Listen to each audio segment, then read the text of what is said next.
Good afternoon, everybody.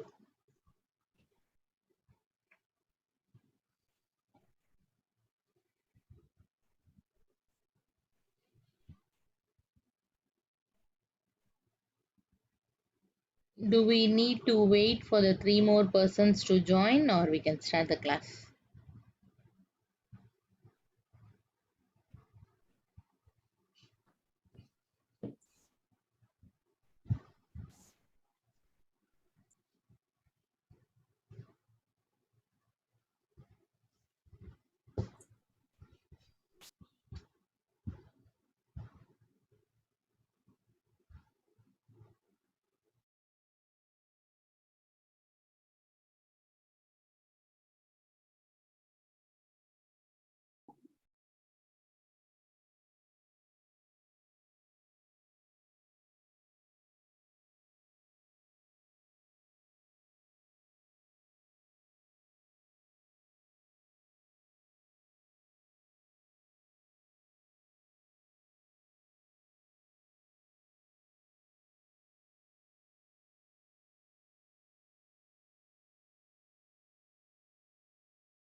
I think we can start.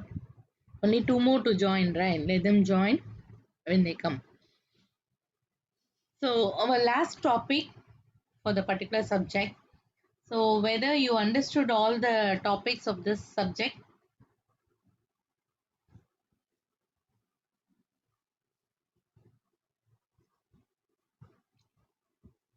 all of you, are you there, or you have switched on and you are reading for your midsem?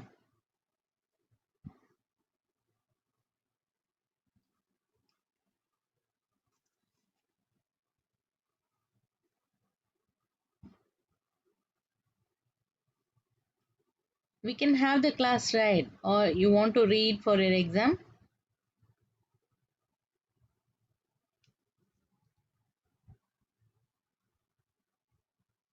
Since nobody asked me, I thought okay, you all are okay with the class.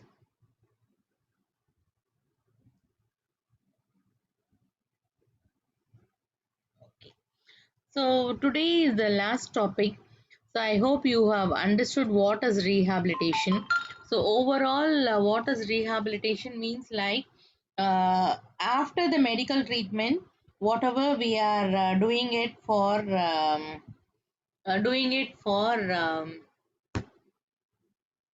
well-being of a person, or to bring out the functional activity of a person, or to make the person independent, is your rehabilitation. So this rehabilitation will have different ways. So not only making them to do their function independently, to do lot of adaptation so that they are able to do their functional activity independently. Okay, and at last, in case if they are not able to do anything, then we give them or we do an evaluation to find out what is their percentage of effect, or in other words we can say, uh, because of the disease, or because of the disease, the person may not be able to do some of the activity. The person may not be able to fulfill certain activity. So once they are not able to do some activity, then we give them some rating, and that rating only we are going to see today. So how we are going to give this rating, and how it is determined, and how it is done throughout the world. So and your assignment is based on this particular topic. That's why I have not given the question so far. By today I will put the slides, the recordings, and the assignment questions. Is that clear? Because the assignment is completely based on this particular subject, particular topic. So that's why I want to complete this topic, then give you the assignment. Okay, and basically your assignment is to determine your writing communication skill. Okay, so the assignment is to not to judge your knowledge. Okay, so we don't give like that particular assignment is not given to judge your knowledge or understanding. It is given to check your writing abilities or writing communication skills. So along with the assignment question, I will also give the rubrics. So according to the rubrics also you can prepare your assignment. Okay, so then you can decide how long you want to how long time you want to have for your uh, assignment. Okay, then you can decide and you can let me know the date, because like one batch has nearly 7 weeks left, the other batch has more weeks. So you can see, and if you are able to complete before your clinical placement R6 and R7, it will be more useful for you. But after starting your clinical placement, then you may need you will be having a lot of other clinical works, plus you will be having your projects. So it's my suggestion is you try to finish off before your clinical placement. Is that clear? Okay, so after the class R6 and R7, just remind for few minutes. So we need to have some discussion about your clinical placement. Okay, so we will go into the topic. So what is impairment? So impairment means the anatomical loss of a particular person due to certain disease or due to certain disorder or injury. Okay, due to some disease, some people may lose their hands, some people may lose their little finger, some people may lose their lower limb. So that is called as impairment. Is it clear? So if they have lost certain anatomical body structure because of the injury or disease or because of the disorder, then we call it as impairment. Okay, and this WHO usually defines this impairment as any loss or abnormality of psychological, physical, and anatomical structure or function. So WHO, since it has given a new definition for health, which includes psychological, physical, and social well-being. So it in this impairment also it has included all the three aspects. So according to this SSA is Social Security Administration. So this is for each country will have its uh, department, or each country will have its uh, wing to take care of this impairment. Okay, so this SSA is normally in European countries they call that as SSA, but in Asian countries we have different names for that particular department. So since like predominantly this rehabilitation is following the European system, we follow the SSA or we learn about the SSA. So according to SSA, the impairment is defined as uh, the impairment that results from physical, anatomical, physiological, and physical difficulty, and which can be shown by medically accepted. That means which can be proved by medical or clinical diagnostic things. So that means a person will come, the person will be telling that he's not able to perform this particular activity, or he's not able to perform this particular work, and because why he is not able to perform that work means it is because of the disease, and that will be proven by some medical or laboratory diagnosis, like through an x-ray or through a MRI or through a medical test. He will be able to prove that he is having that particular disease. Is that clear? So SSA is a little more stricter than WHO and other things. So it needs a solid proof to say that he is having an impairment. Okay, so that proof is given by a medical or clinical diagnostic things. The next part is impairment. So most of the time this impairment and disability will be coming together. It is like a twin word, but it has two are having different meaning. Okay, so even though it is coming as a twin word, or even though if it is coming together always, but it has different meanings. So impairment is just a loss of a body structure, uh, or like loss of a particular anatomical, physiological and physical structure. But disability is because of the loss, what is the limitation the person is having. So because of the loss, what are the activities the person is not able to perform? Okay, because of the impairment or because of the physical structure or psychological structure loss, what are the day-to-day activity or what are the general activity the person is not able to perform within the normal range. So within the normal range means jumping from a higher floor or doing a gymnastic activity is not a normal person's work. It is a trained person's work. So like what are the activities a normal person will be doing, those activity if a person is not able to do, then it is called as disability. Okay, so this disability can be temporary or it can be a permanent one. Sometimes it will be partial and sometimes it will be total. So temporary maybe because of some, because of the disease, till the disease is getting cured he may have the disability. Sometimes the disease would have left him with a permanent disability, like if you are removing his complete knee, or if you are doing an amputation, that means it is a permanent disability. Okay, it can be a partial one or complete one. Partially the person is not able to do the activity, or completely the person is not able to do the activity. Exactly. So that is the disability. And now like SSA is defining disability as the inability to engage the person in any of the activity due to medical reason that is determined by physical or mental impairment. Okay, so because of the medical and mental and physical impairment, a particular person is not able to engage in an activity, so that is called as disability. And this disability should be like a end. That means the disability should not progress for long time, then only we say it as disability. Yeah. So how do we rate this? So when we give a rating for the impairment, then it is called as impairment rating. But how do we give the rating?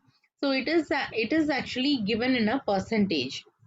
Okay, so when a person is not having a body structure, then we give a percentage estimating the loss of the activity. So that is called as like according to the severity of the loss, we give them some rating.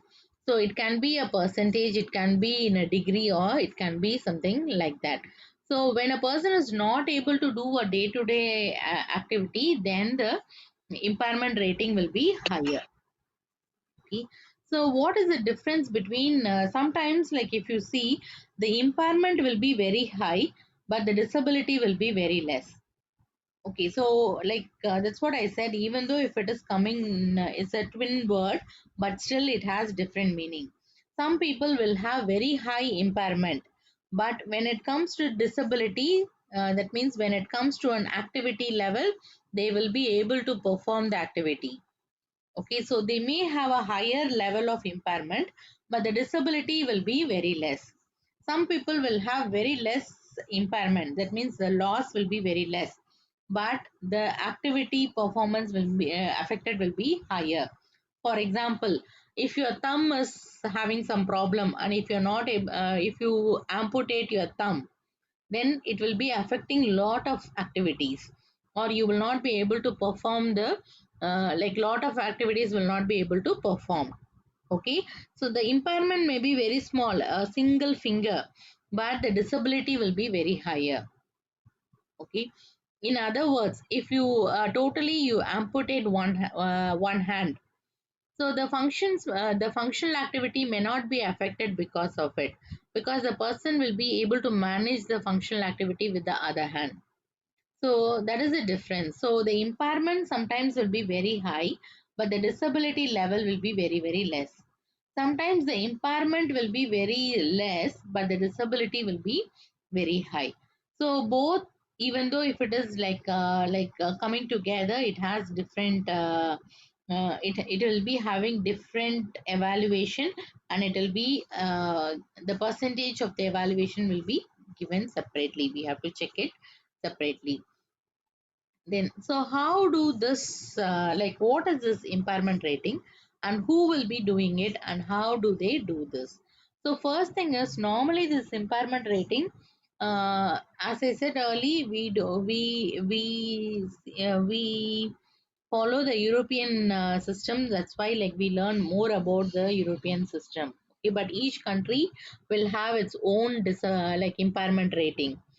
So the like American, according to American Medical Association guidelines, the disability is indicated, or this disability rating is done for giving some judgment, or for giving some for giving a job, or for giving some different things are there to give. So the American Medical Association has given lot of guidelines. According to the guidelines, they give a rating, or according to the guidelines, they give a percentage. Okay, so this why they have given many editions of guidelines means, as the days are becoming as we improve in the technological knowledge and other thing, the impairment also will be, the rating of the impairment will become lesser and lesser. Okay, so that's why there are a lot of editions in this guidelines. So even though if they have various guidelines, each guidelines will be used for certain purpose. So sometimes this guidelines will be used, that means the impairment rating will be used to determine the civil cases, or to get compensation for the civil cases. So for example, truck is hitting you, and you lost your knee, sorry, for example, you lost one of your leg, and because of the injury they have removed your leg below the knee. So for this, you can get a compensation. So for that, you have to go and do a impairment rating. And for this civil cases and all, they have a different guideline. So each they have we have to follow the guidelines according to the need. So for what purpose you are going to do the impairment. So if you want to go and get back your lost job, then for that you will have a different set of guideline. So to fight for the civil cases, you will have a different things. So like this, like for getting the insurance money, for getting the compensation, so all these we have different guidelines, and according to that it will be rated, and according to that it will be rated. So when we need to give this rating, or when do we do this impairment rating? Actually, when a patient is reaching the maximum medical improvement, that means after this, there is no treatment for the improvement of the person. There is, even though if we are giving any treatment, also the person will not improve. So that is called as maximum medical improvement. That means once a person is reaching a saturation level, after this there is no treatment, or either there is no, even though if we are giving the treatment also, they don't get, they don't have the they don't they are not they will not be able to get it. Okay, so it is like, um, even though if we are giving some rehabilitation, or even though if we are giving some medications also, they may not achieve their level, or there won't be much of any improvement. Okay, so at last, the last day, all of them have attended the class. We have got the 40 strength.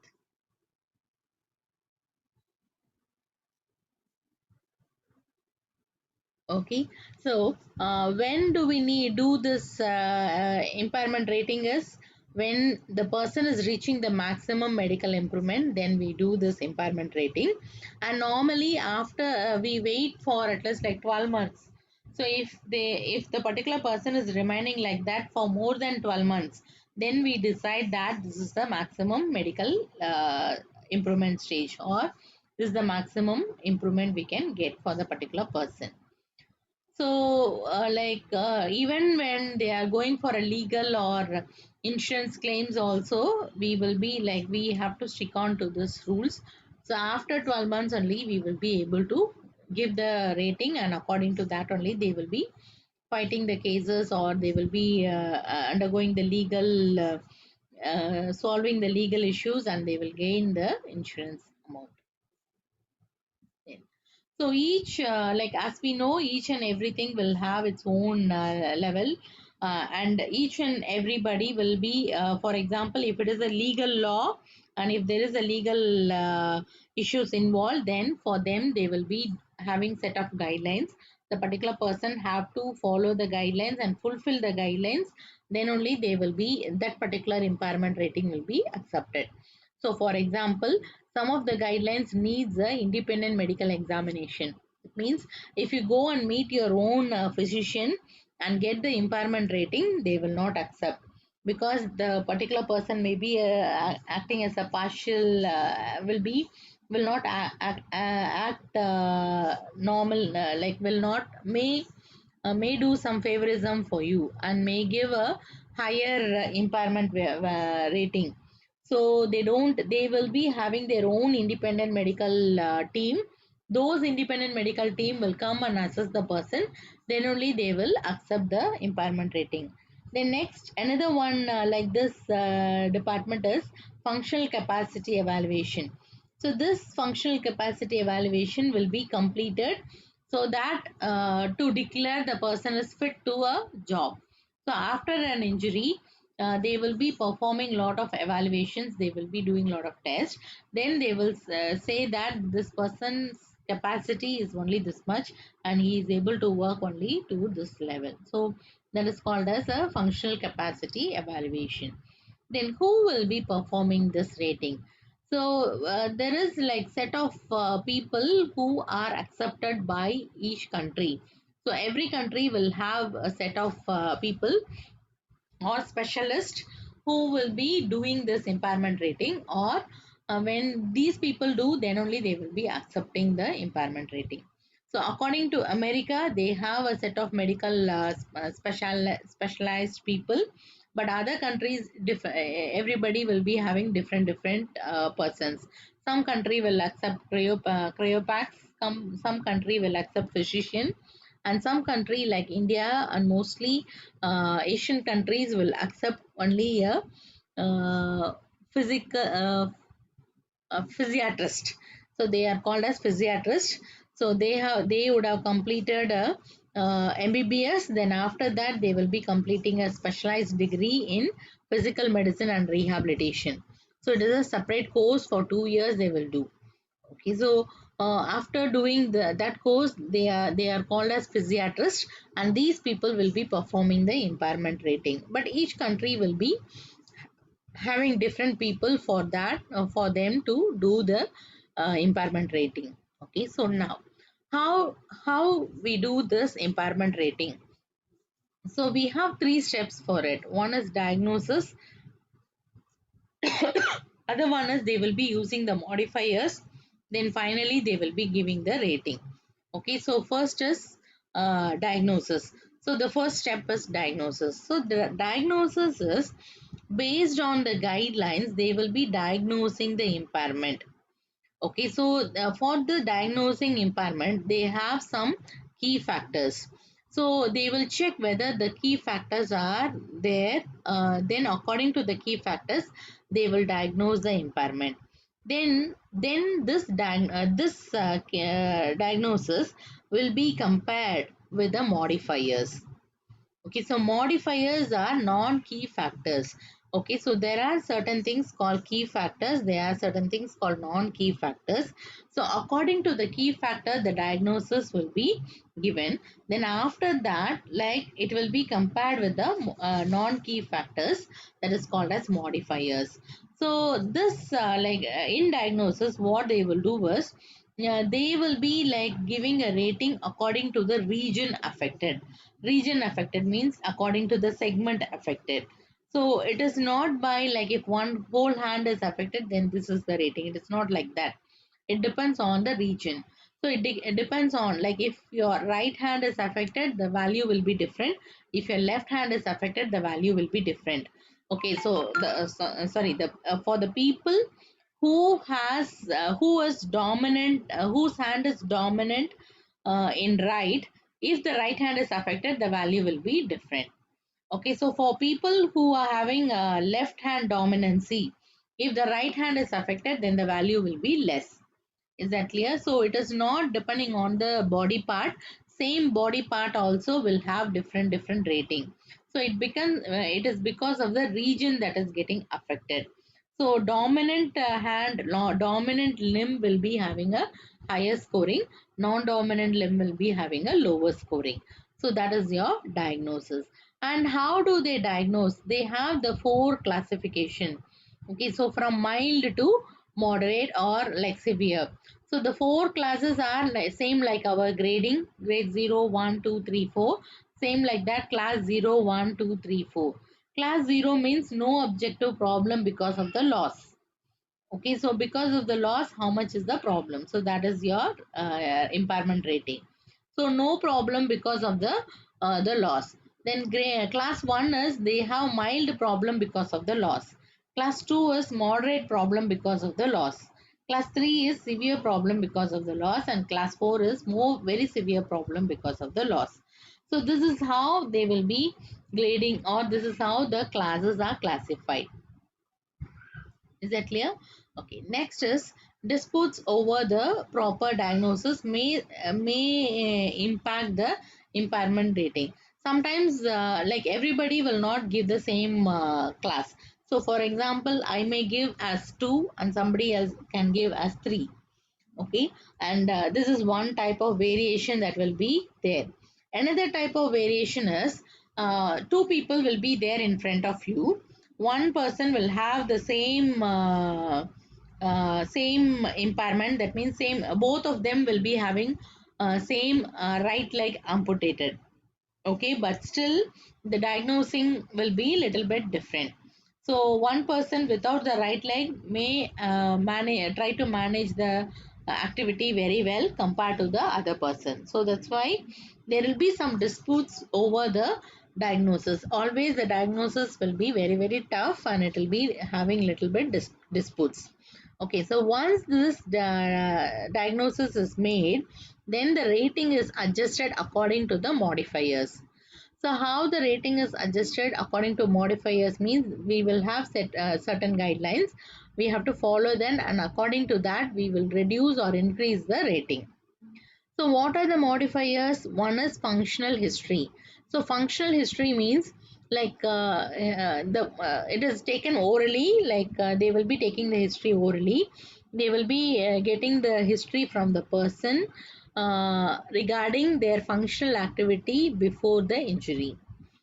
Is that clear? So for example, a person is there, maybe a sedentary lifestyle people person is there. Okay, so he normally he will be walking only 1 kilometer per day. Okay, so normally he is very lazy and he will be walking only 1 kilometer per day. After injury, if he is able to walk only 750 meters, then it is not then it is not considered. We can't say that they have very lesser impairment. Okay, so I repeat again. So some people are there who will not do the functions to the maximum level, even though if they don't have the any injury. That means before the injury also, a person can be very lazy and can not do the work properly. Okay, after injury, if he is able to do only little, then that won't affect the rating that much. Okay, so just seeing the difficulty, you cannot give the measurement. You have to see whether the person was able to do the same work before the injury. Is that clear? So if the person has done the work before effectively, now if he's not able to do because of the problem, then we can give them more rating, or we can say they are severely affected. Is that clear? So to find out this, they will be using lot of questions, and they will be using lot of formulas. Simply just by orally, they will not take up and give the reading. So they will be getting the reading by a lot of questionnaire and a lot of a survey or a lot of other things. So some of the questionnaires are like quick dash. So this is used for upper limb. Then lower limb questionnaire is there. Then pain disability questionnaire is there for spine. So like this, they have a lot of questionnaire, and they will use this questionnaire, and then they will find out the functional history, and based on that they will adjust the impairment rating. Okay. Second thing is subjective complaints that are not clinical variable are generally not rated under the guides. Sometimes they may have some complaints, but it doesn't affect their functional activity much. So that means we don't need to include them. Is that clear? So they, if they don't need that particular activity, or if they are uh, or the the complaints may not be affecting their functions severe, then we don't need to include those kind of functions. Okay, then next is next point we will use is, that is first we will use is, we will check their functional history. So for checking the functional history, we use questionnaire, we use the history taking, we use surveys and other thing. Second is physical examination. So the person have to do a physical examination and find out the actual issue. Okay, so he cannot just generally say the muscle is atrophied without observing the muscle. So he has to see everything clearly. Then only he has to give the give the marks. Okay, so physical examination will be done. And third is, this physical examination will be correlated with the clinical test or clinical examination. Okay, so after this three only, they will be able to give the rating. So impairment rating is has two steps. One is diagnosis, second is modifiers. So first they will diagnose, and with diagnose along with the diagnosis, they will check with the modifiers. They will check, they, according to the modifiers, they will increase the rating or decrease the rating. So this modifiers are done by three ways. One is functional history taking. Another one is like using physical examination. Another one is by correlating that with the clinical results. So after doing all these things, then only they will give a particular score or rating. Is that clear? So this is a typical example for your rating. So this normally is used for getting compensation. Okay, so maybe if a person is affected or getting having injury, got injury because of a factory accidents or anything, then they will be doing this, and according to that they will be getting the compensation. Is that clear? So this normally is followed in America. So first is like we have spinal rating separately, lower limb and upper limb rating separately. So in spinal rating, according to the problem, it will be rated. So if you see here, so if they have a non-specific cervical neck pain, so it is given 1 to 3%. Okay, so if they have radiculopathy with fusion, then you have 4 to 8%. Then lumbar radiculopathy is a single level, but the problem is persistent for a long time. Then it is given as 10 to 14%. Sorry, then it is okay. Then it is given as 10 to 14%. So like that, each and every problem will have its own percentage, and according to this percentage, they will either do little bit modification and they will give the rating. So this is for spine. So for upper limb we have different, and for lower limb also we have different. Is that clear? So upper limb, lower limb, we will be having different. So based on this, they will be giving a percentage for the diagnosis.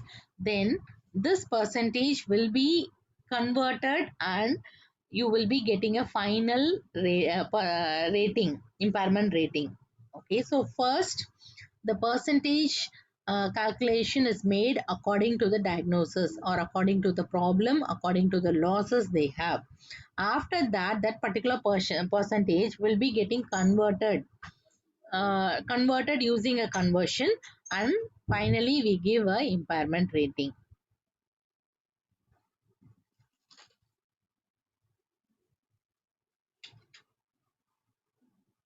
Is that clear? So that conversion again depends on the part of the body affected. In case if the hand is affected, then it is multiplied by 0.9 times.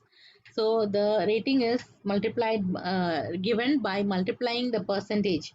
So for example, I said the thumb will be having a higher impairment rate compared to your index finger and little finger. Okay, so in the hand, if the thumb is affected, then it will be like 40 multiplied by 0.9. Is that clear? 40 multiplied by 0.9.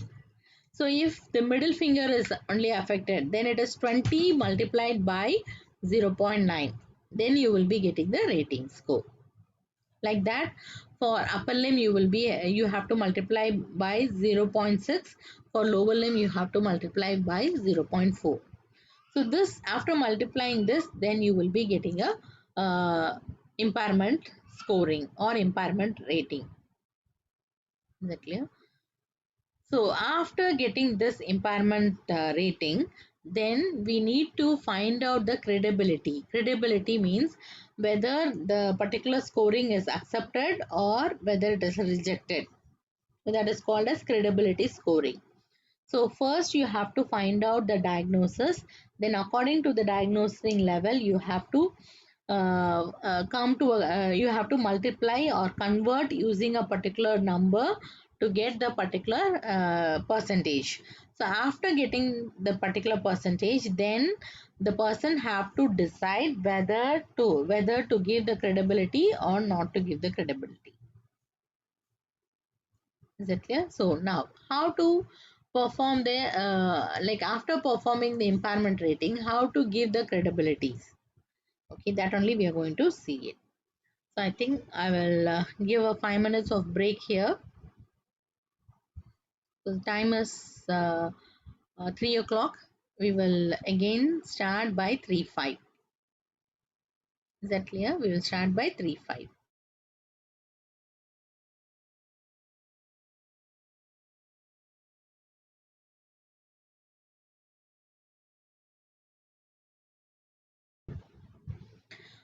Okay, shall we continue?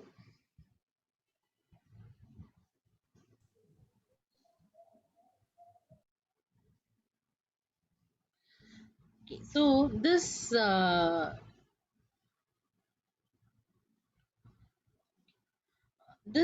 disability evaluation, it's not a simple thing. It will take a long time, and sometimes like it may even take some days for them to come to a conclusion, because immediately at one day they will not come to a conclusion. They will be performing many tests, and they will be doing a lot of evaluation. They will be keep on talking to the person, then they will try to bring out the exact scenario, then only they will give the rating. So we have already seen.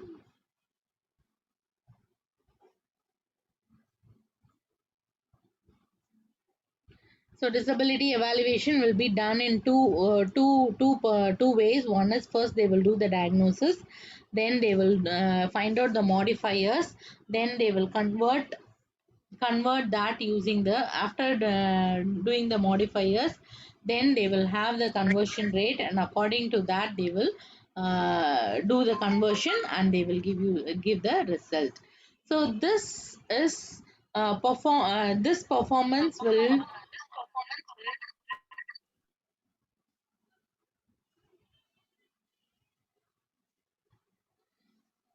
Can you all mute your mics so that we don't get echo? Who is that one extra person? Normally we have only 39 students, right?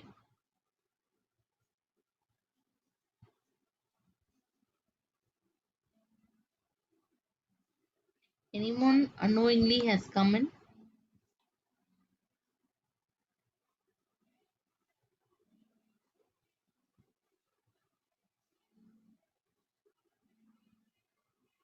Okay. So first they will do the physical examination. Then they will check the assessment of motivation. It is two things. First is checking the physical examination, that will be including the diagnosing and the modifier. Then they will also check the motivation. There is a percentage of motivation the person is having. Then they will check for the credibility. Then finally they will give the conclusion. So this checking the credibility again, it is also will take little time. It is like kind of a judgmental. Here the judgmental means, it doesn't mean that they are judging the person's character, or they are going to judge whether the person is telling the truth or not telling the truth. It's not like that. So they just want to bring out the exact, or they just want to bring out the truthfulness, that's it. True impairment, or true percentage of disability. So they are not going, they will be keep on asking the question and again and again. Sometimes they will be keep on checking the things again and again, using different tests and using different evaluation sheets and other thing. So here the complete idea is to bring out the true percentage of like impairment, or to do the perfect evaluation. It is nothing subjective, or it is nothing judgmental. Okay, so most of the time using this disability evaluation only, they also go for the FFT. FFT means fitness for duty. So in many aspects this disability impairment rating will be helpful. So the person who is doing should be very honestly do this particular evaluation. So what are the factors they will consider while giving this credibility? That is the last step, is giving the credibility. So while giving the credibility, what are the factors they will decide? Is the first factor is, what is the effect of symptoms and impairment on the ADL. So that means how much their ADL activity is affected because of the problem, or because of the loss.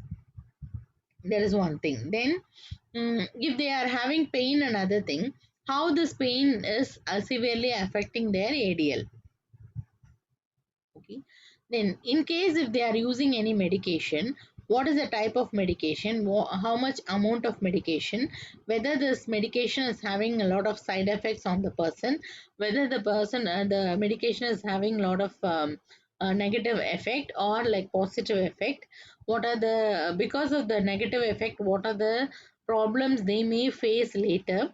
For example, if they want to take one particular medicine for more than 5 years or 10 years, then because of that, whether the person will be having some problem or getting some problem, or the person will die.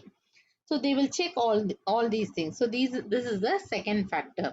So the first is they will find out whether whether the loss is affecting their ADL.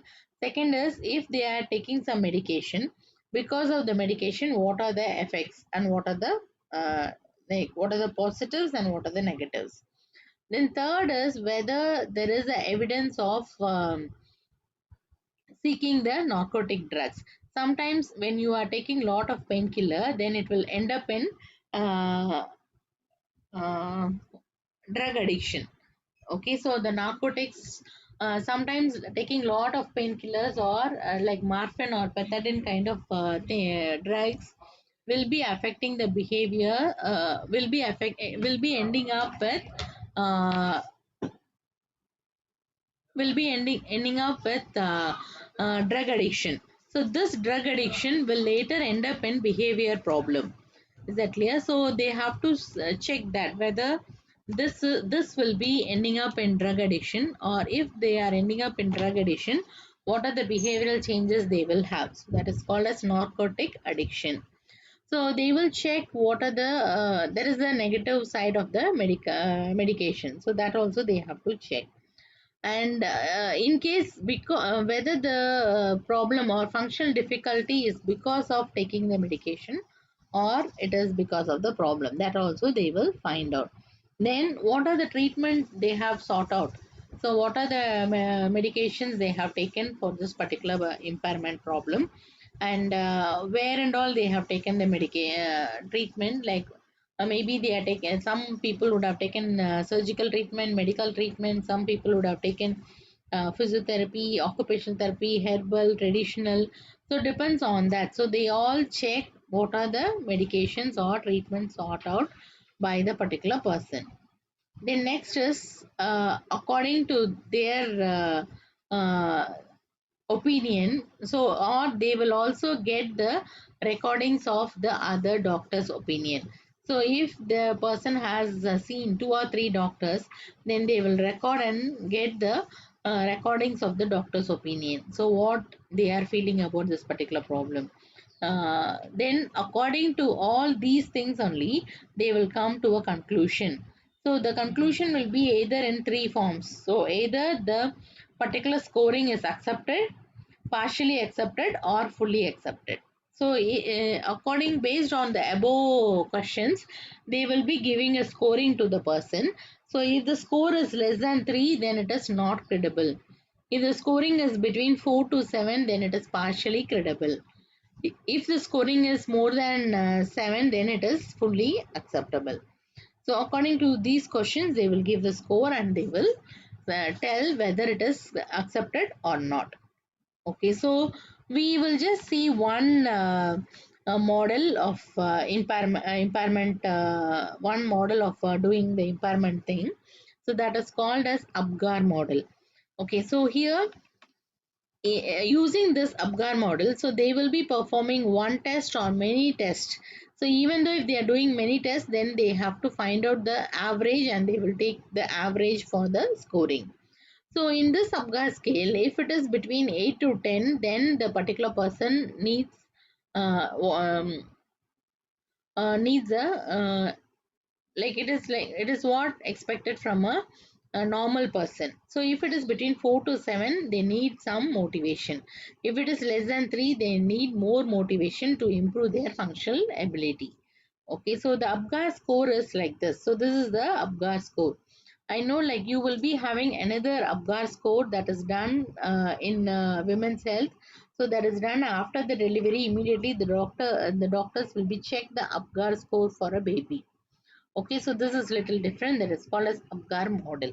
So again, it has only the five things. One is A is acceptance, P is pain, G is gut feeling of the person who is doing the evaluation, A is acting, then R is reimbursement. So first is acceptance. If the person, the question is, if this just does not get any better, what you will do? So this is a question to the patient. So if the problem is persistent and if it is not getting better, what you will do? So according to the answer the person is giving, you have to give the scoring. If the person say I'm going to have some problem, uh, then that means like only one. If the person says I can't live like this, I don't want to live, I want to do a suicide and other thing, then you will be giving them the score 0. Okay, so according to the situation, according to the answer, then you will be giving the scoring. So like this, what is the pain? So for pain, what they are responding, then what is the gut feeling of your personal, there is the physician or the doctor's gut feeling. Then acting of the person, so consistent with the distraction, whether they are able to act the same manner even with distraction, or what happens suddenly because of the distractions, whether the person has stopped acting and doing the things by themselves. Okay, so to find out the acting level, then reimbursement is compensation. Okay, so whether the same person is eligible for the getting the compensation, or someone else is going to get the compensation. So some people will be doing something on their children or on their parents, and they try to get monetary benefits for that. So the compensation, whether it is going to the person themselves, or the compensation is going to go to someone else. So that one you have to check. So according to all these scoring only, you will be giving the scoring, and the scoring will be calculated like this. If it is 8 to 10, then it is optional for expected from a normal motivated person. So whether the person is normal or having needs some motivation, or needs some he is very poorly motivated, for that only you are going to check this. So according to the scoring, you will be having a you will be able to give the credibility of the particular scoring. Is that clear? So normally this impairment rating is not done in a single day. As I said early, it will be done in many days, or it will take little longer time. And for that, they will be taking lot of things from different sources. So it may the opinions and other things. All they will be getting two or three opinions, and based on the opinions they will be scoring it. So this opinions, or this from where you get the source for determining the impairment rating, means like you will be getting from the examining source, treating source, and the supporting evidence. So examining source means the doctors who are treated the person, or doctors who have diagnosed the person or examined the person. Okay, so that their opinion.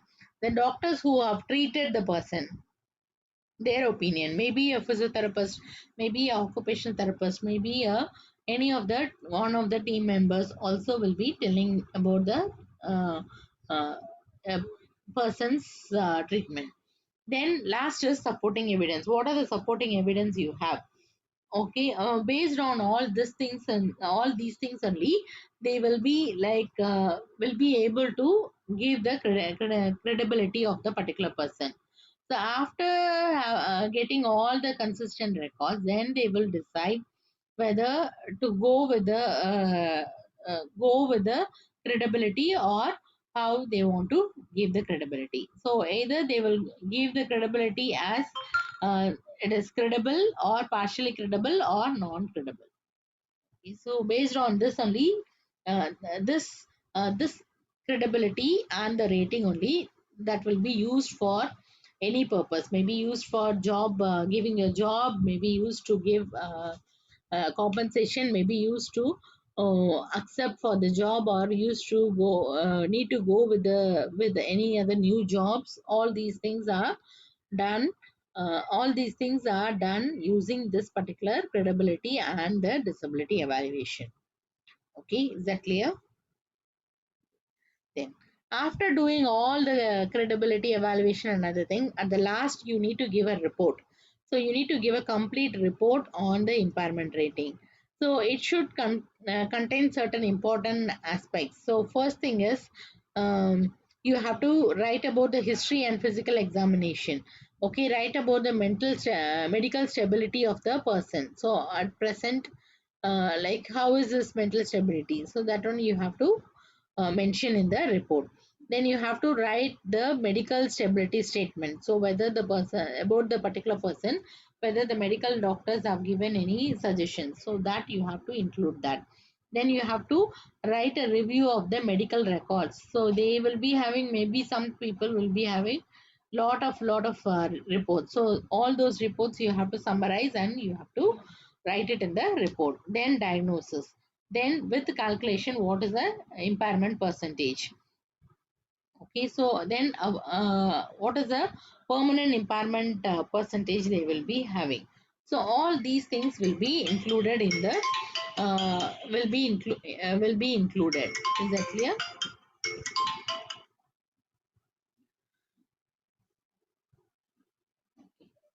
Sorry, not only that. So you need to, you when 1 minute.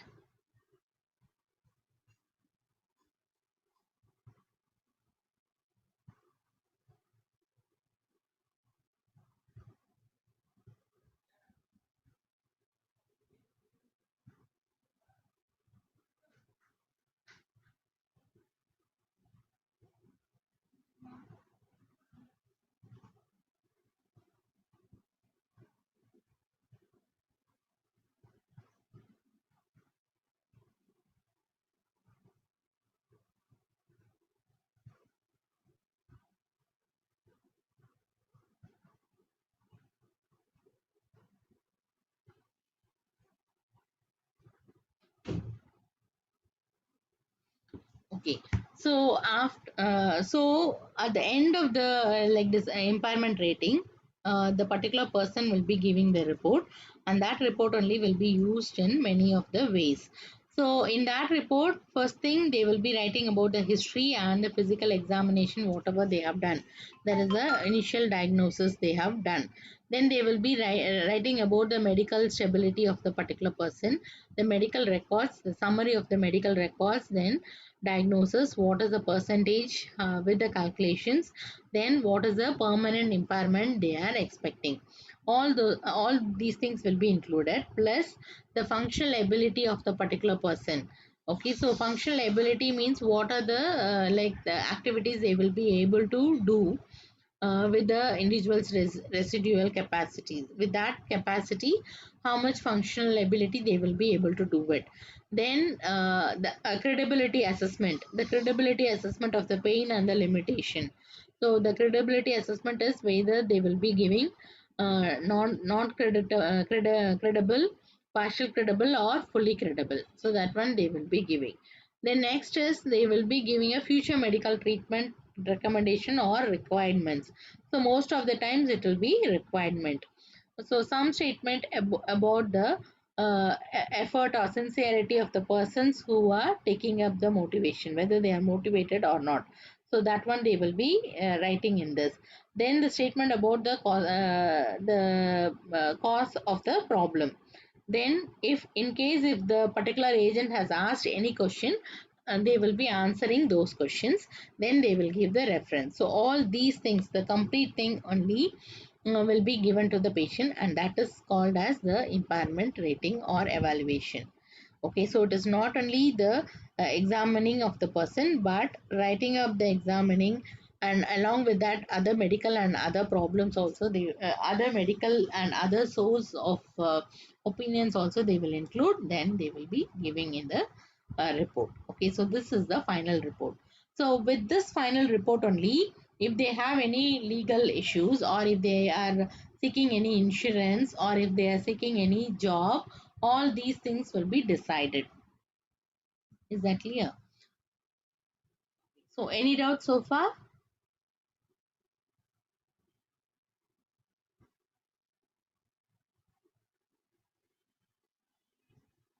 Okay.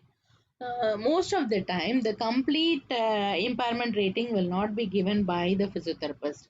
Maybe they are asking us to give the impairment rating for the upper limb or lower limb alone, but the complete calculation will be done by the physiatrist. Okay, so it is enough if we know how we they will be doing the impairment rating, because we most in most of the countries a physiotherapist is not allowed to do the impairment rating, but they will be asking for this kind of uh,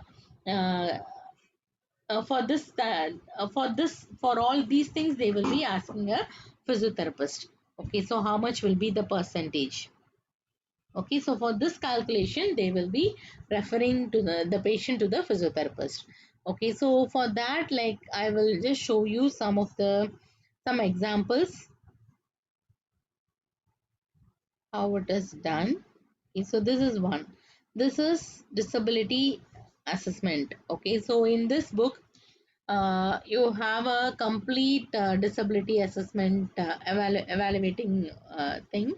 Uh, okay, so anyways, I will upload it. Um, okay, so if you see here, this is the upper limb, disability evaluation of the disability assessment of the upper limb. Okay, so this disability assessment will be just a small part in the disability evaluation. Okay, so if upper limb component is affected, that is for arm component it will be 90%. For the hand component it is 90%. So how they divide the joint component? So after checking, so for example, if the shoulder joint is affected, then they will be giving 30%. Okay, so only the prehension is affected, or the sensation is also affected, or strength is also affected. So according to that, they will be giving the percentage. So along with that, so how the arm component is evaluated means, so you can see here. So they will be checking the shoulder joint using three things. One is the in the shoulder joint we will be able to like we need three things. One is range of motion, then muscle strength, then the coordination. Okay, so range of motion, muscle strength and coordination. So the range of motion is assessed using the goniometer. The muscle strength will be assessed using the MRC grading. Then the coordinated activities will be will be checked used by 10 different variables. Okay, so we will see how the range of motion is assessed. So for range of motion, so this is a normal range of motion. Okay, so according to the available level, this is the normal level, this is the active level available. So that means 50% is affected. So for example, normal flexion is 0 to 180 degree, but if the person is able to perform only 0 to 90 means, then it is 50% affected. Is it clear? So like this, they will check how much it is affected. So for example, the value of each ROM is given, and over then after that it will be averaged. Okay, so average first all three is calculated, then it is averaged to a level. So if it is 50 50 50, then it will be equal. So 50% of range of motion of shoulder is affected. Is it clear? So 50% of range of motion is affected. So normally the shoulder component consists of 30%, isn't it? Shoulder component is consist of 30%. So we calculate this range of motion into the shoulder percentage. So the range of motion is 50 into shoulder percentage, that is 30. So 30 divided by 100, it is 0.3. Then we multiply and it will come to 15%. Is that clear? Is that clear? So first we have something called, for each joint they will be giving a certain percentage. Maybe 30, 40, 50 like that, they will be giving some percentage. So we keep that percentage for conversion. Then after that, in that particular joint we will be checking three things. One is range of motion, muscle power, and third is the coordination. So first thing, when we are checking the range of motion, we will be checking by like comparing the normal with the available. So according to this, we will calculate certain percentage. Then you make an average of the 3%. Then that average of the 3% is calculated according to the shoulder joint constitution. That is 30 degrees. Okay. Then finally you will get a percentage called 15%. So if a person is there without any shoulder like with the shoulder problem, then it is calculated like this. Okay, so this is for range of motion alone. The next is like you have to check for MMT. So for MMT, if the person is having zero, that is no movement at all, then it is 100% affected. If the person is able to do 1/5, that is the MMT is 1/5, then you will be going with this. So like that, for each grade you are having a percentage. So according to this percentage you will grade. So for example, you check the shoulder flexion and it is grade 3. If the shoulder flexion is grade 3, then you multiply this 3 into 40%. Oh, sorry. This 3 means you will be giving a percentage called 40%. Okay. Then we have to multiply this 40% into the shoulder component, that is 30%. So 40% into the shoulder component, that is 30%. Then you will get, then when you calculate, it will be 0.4 into 0.3. Then it will be 12%. Okay. So if a person's shoulder joint is affected and it is having muscle power 3, then the percentage will be only 12%.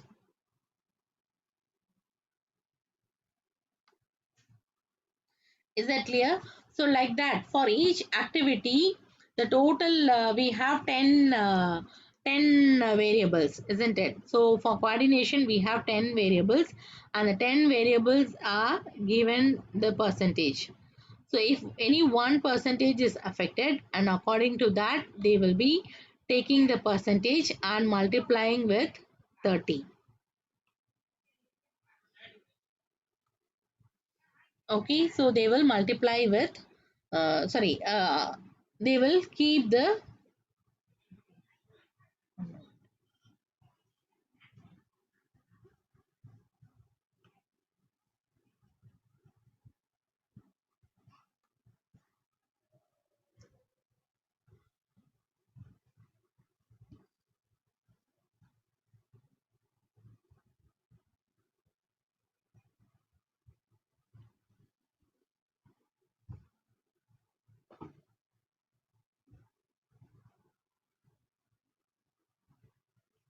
okay, so this is the calculation they will do to find out the overall overall affected component. So it is having a formula, that is a plus b into 90 minus a divided by 90. That is the formula. Okay, so according to the formula, each and every, a is your range of motion, b is your muscle strength, and 90 is the coordination component. Is that clear? So this is one of the way to check. Okay, so wait, I will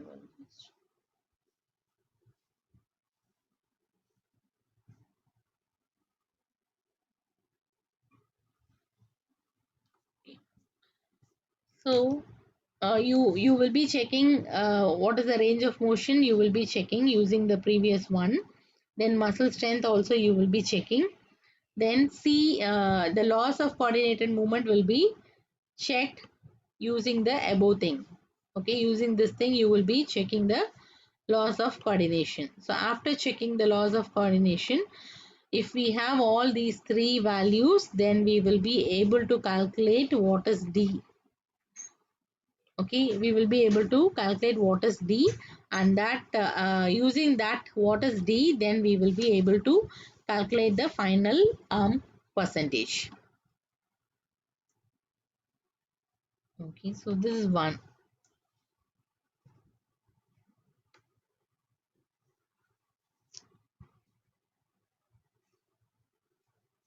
Okay, so this is the final scoring. So like this, for each and every component, we will be calculating each and everything. Then we will give a final score with the overall. Okay, so this is for hand. This is for hand they have given. How to calculate for the hand. Okay. So all these calculation is like out of our portion. Just for your information, I am giving you the details. Okay, so anyways, it is enough if we know how to calculate. We don't need to go in depth of the calculation, because we are not going to do the calculation. Okay, so we don't need to go in depth of the calculation. It is enough for you to know how it is calculated. Okay, so anyways, I will attach this book. You can just go through if you want to have additional details. So they have given for upper limb, they have given for lower limb and spine. So this disability assessment is just for your, this particular book is just for your additional information. Okay, so in your syllabus, it is enough if you know how we calculate the, how do we, what are the steps involved. We don't need to go in depth of it, each and everything.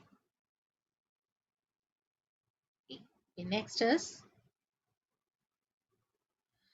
so same thing, we are having another tool that is called as DOS score. Okay, disability assessment schedule. Okay, so that is called as DOS DAS. So this is given by WHO and it is a version 2. So here they have given a 36 items, and they have given the question. Then for the 30 days, how do, you have to say how much difficulty you have in doing that particular movement. Okay, so each day you have to check and you have to say average, you have to take and you have to give for each and every, this some kind of activity, and these activity how difficult they are having, how difficult it is for them to do the things. Okay, this is general understanding what people say. So like that, they have a 36 different questions. Okay, and they have to answer all the 36 questions, and the score will be taken up. So finally the score will be taken up, and overall how much is the score they will calculate. Is that clear? So overall how much is the score they will calculate. So this is another test for finding out the disability evaluation. So like this, many tests will be performed to do the disability evaluation. This is some of the tests. So one more test is there. There is this also given by WHO. This is quality of life scale. Okay, so here also we have some questions. So let me show you the questions. So here also they have some questions, and the person should answer these questions, and according to the questions they will be giving the scoring. Is it clear? According to the questions they will be giving the scoring. So with this scoring they will be able to give the final, so they have to calculate using this. So with this scoring they will be able to give ABC, and with this ABC you will be calculating what is D. D is the disability evaluation score. Is that clear? With this scoring you will be calculating the disability evaluation score. So like this there are many methods to do, many tools are there to do the testing. Like it is maybe sometimes some of the component alone will be coming to us, maybe merely upper limb or lower limb, like that, like any some of the component may be coming to us to find out the scoring and give them, and they will be calculating the overall scoring. So overall it is enough if you know how the disability evaluation is done. You are not going to go in depth to perform it, but additionally you can go through the books to know in depth knowledge, because some countries will ask the physiotherapist to do. Okay, many of the European countries they don't ask, but some of the countries will ask the physiotherapist to do it. Asian countries are not going to ask physiotherapists to do it, so that's why we are not going to learn in depth. Is that clear?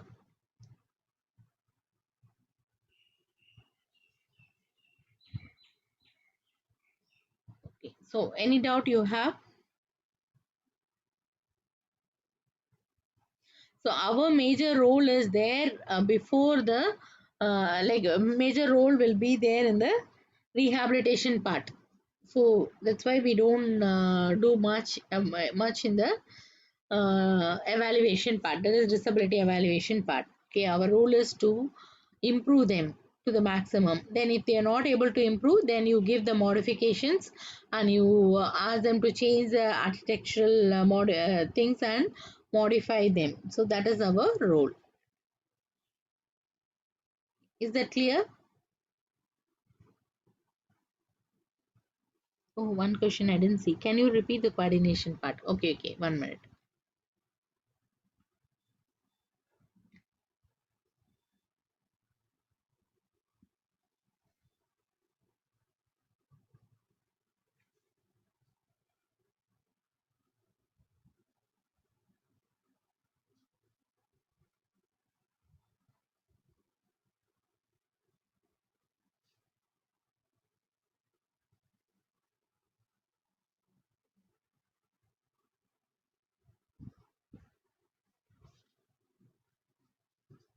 Okay, so this book is used in India.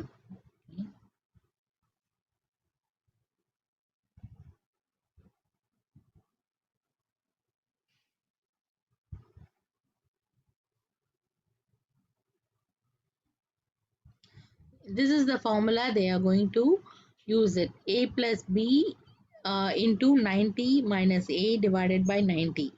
Okay, so this is the formula they are going to use it. Okay, then, so with this, if they want to find out any compartment, any component, they will be 1 minute.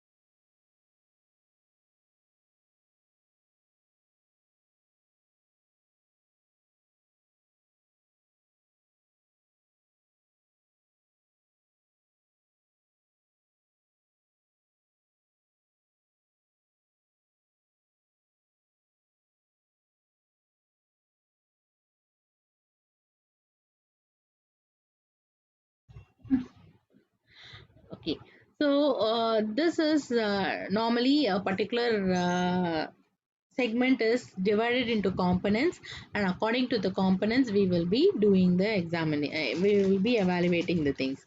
So one is like the upper limb is divided into arm component and the hand component. So arm component is 90% and the hand component is 90%. In this 90%, it is divided by three joints, that is shoulder joint, elbow joint and wrist joint. So all this together only 90% will come. Like that, hand component is divided into three, that is your comprehension, sensation and strength. So each will have 30%. So this together is only the 90% total scoring. So for example, if you are checking the arm component, okay, so this arm component, we will be having three things to be checked. One is range of motion, muscle strength, and coordination. So this range of motion is checked by using goniometer. Then they will calculate what is the normal range and what is the available range, and according to that, they will give you a percentage. Okay. Then this muscle strength, they will be calculating using MMT. They will be calculating using MMT, and each MMT score is given some percentage, and that particular percentage is calculated. Okay, like this. So for example, if the shoulder flexion is 0 to 180-degree, the particular person has only 90-degree, then it is exactly 50% of the available range. So they have given 50%. Okay. So like that, all the movements are given a certain percentage, and we have to take the average of the percentage. So here, since all are 50, 50, 50, then average also will become 50. Is that clear? Is that clear? Then, after calculating the average of the arm, then we know the shoulder component consists of 30%. So, for converting, we will be multiplying the available percentage into this 30 percentage. So, when you calculate like that, then it will be around 15 percentage. So, this 15 percentage is the arm component for range of motion. Okay, then this will be A. Okay, so this will be A. Then next is muscle power. So for each muscle power, you will have a certain percentage. For example, the shoulder arm muscle power is 3 on an average. If it is having 3 means you will have 40%. So this 40% is calculated with the 30% of the shoulder component. So it will give you a percentage, that is your B, that is 12. Okay, B is 12. Then the coordinated activities assessment having 10 component. Okay, so totally the coordination is for 90%. So each component is 9%. Okay, so each component is 9%. So if a person is able to do that, or able not able to do that, then that will be the thing, that is the score, that is C. Okay, 9 is C. So you will be finding out A, you will be finding out B, then you will be finding out C. So for example, this 9 into 30. Okay, so 0.9 into 0.3, you will have one score. That score is your C. Is that clear? So here they have used a different example. That's why the numbers are different. Okay, so you will be having three scoring, A, B and C. So then from this A and B, we will be calculating something called D with the formula. Okay, so D is equal to A plus B into 90 minus A. So that will give you one value. So that value is called as D. Then finally, you have to use another formula that is called to find out the final percentage of evaluation, that is D plus C into 90 minus D. Again, you will get the final value. So that is your impairment value. Okay, so this is the formula to find out the impairment value. Did you understand?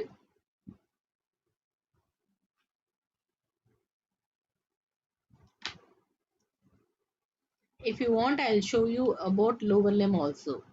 So this is for the hand.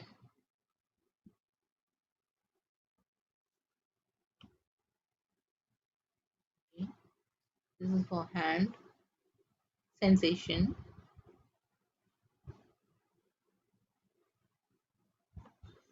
Okay. So same formula, A plus B into 90 minus A. Then you will get one value. So that is the value for your hand.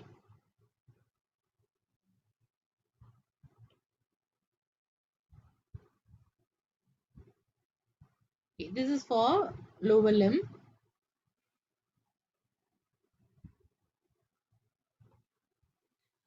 Lower limb also, it is divided like same like upper limb.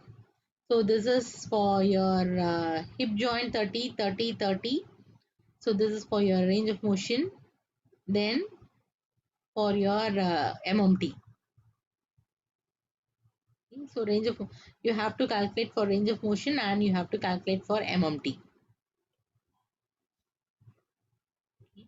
Again for stability, in the upper limb it was like 90 for the arm and 90 for the hand.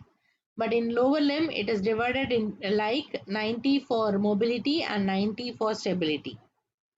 Is that clear? So in mobility you are calculating the range of motion and MMT and coming out with a final score. Okay, using the formula. Then in stability it is again using the nine components. We are going to use the 9 components. So each component, if they are not able to do this, then we give them the 10 percentage.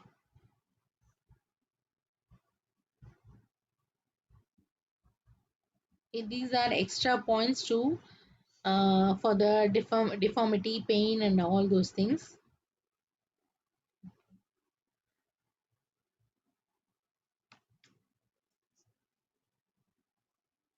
Okay, so if you want to have the percentage of this, then again we need to get the value of this one. So the value of this one along with the value of this value of the stability component will give you the final calculation. Okay, so this will become like a like C, and value of this and the value of the next will be become like a final component. Okay, so then you will get the final impairment rating.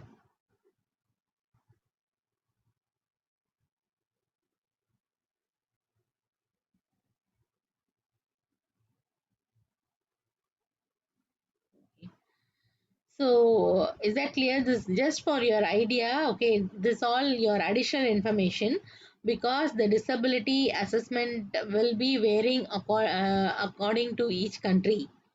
So like in Bhopal they are using this.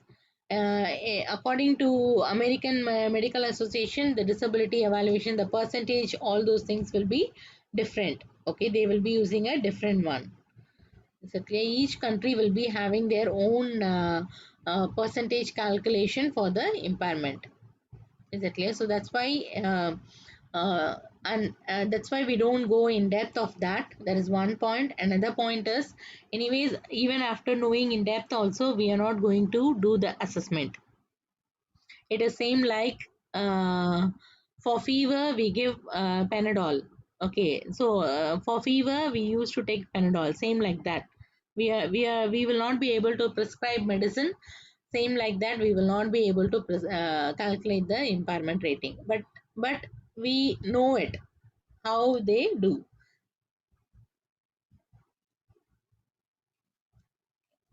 Now you tell me if you have any doubt.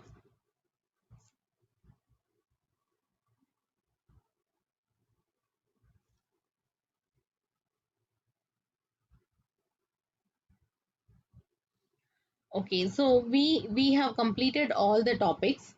So now you can tell me how you want to like when you want to have your final tutorial or final class. So if you want before your final exam, or you want it now itself.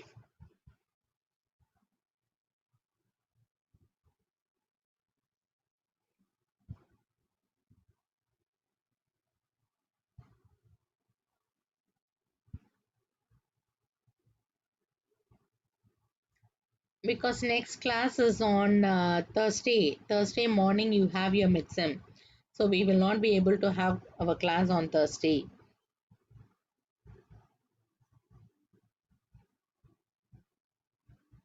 Okay, so we will not be able to have our class on Thursday. So you can just decide and let me know.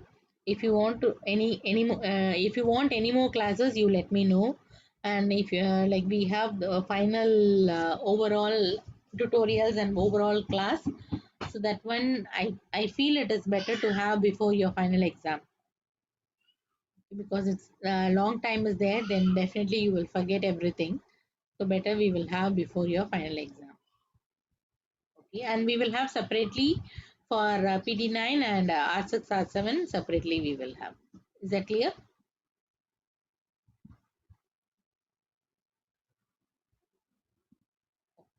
Okay, okay. Thank you all. I think Dr. Yu is waiting for your biostat class. Okay, thank you all.